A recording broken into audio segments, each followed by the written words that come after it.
is something we need. It's a leap of faith. Oh, if you have the will and the moment to spare, it's a beautiful world out there. It's a beautiful world out there.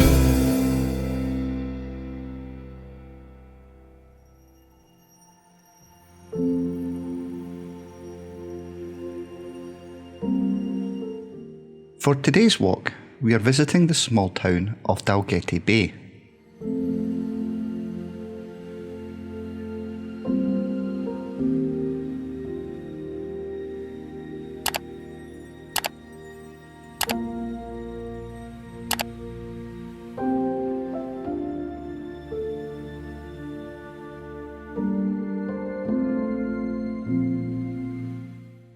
As most of the town you see today was built in the 1960s, it's easy to see why people just regard this town as a commuter hub for Edinburgh.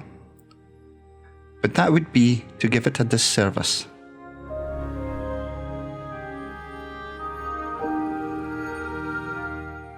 The bay is named after the original village, named Dalgety.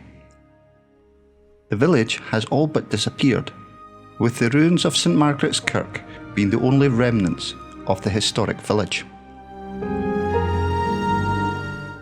The kirk was built in 1178 when Pope Alexander III issued a papal bull calling for the founding of the Church of Dalgety with its appurtenances.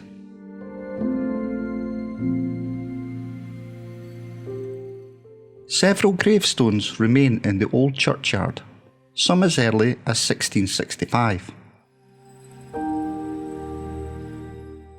A keep was built into the churchyard wall, providing a place from which the church beadles, church officials, could guard against body snatchers.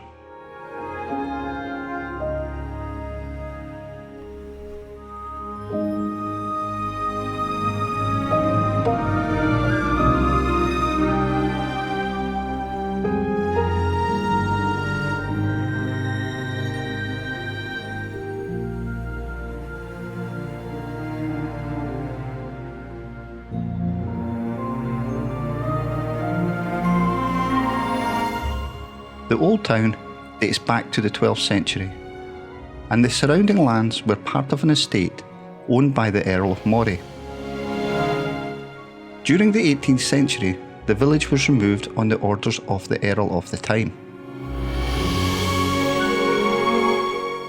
During the First World War, the 17th Earl donated part of his lands to the Crown, and an airfield was built in 1917 as a base for the Royal Naval Air Service.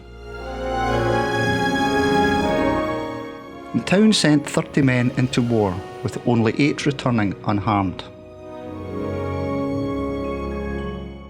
During the Second World War, the airbase was expanded and became HMS Merlin, an air station where an extensive aircraft maintenance facility was constructed.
The use as an airfield during the World Wars took its toll on the shoreline, and since the 1990s, numerous radioactive objects were discovered believed to have come from the eroded landfill that contains the debris from the Second World War aircraft that originally had radium dials. A joint survey was undertaken by the MOD and SEPA, the Scottish Environment Protection Agency, desperate to prevent the area from becoming the first place in the UK to be legally designated as radioactive contaminated land. Over the next 30 years, over 2,500 radioactive hotspots were found, most having been found in the last 10 years.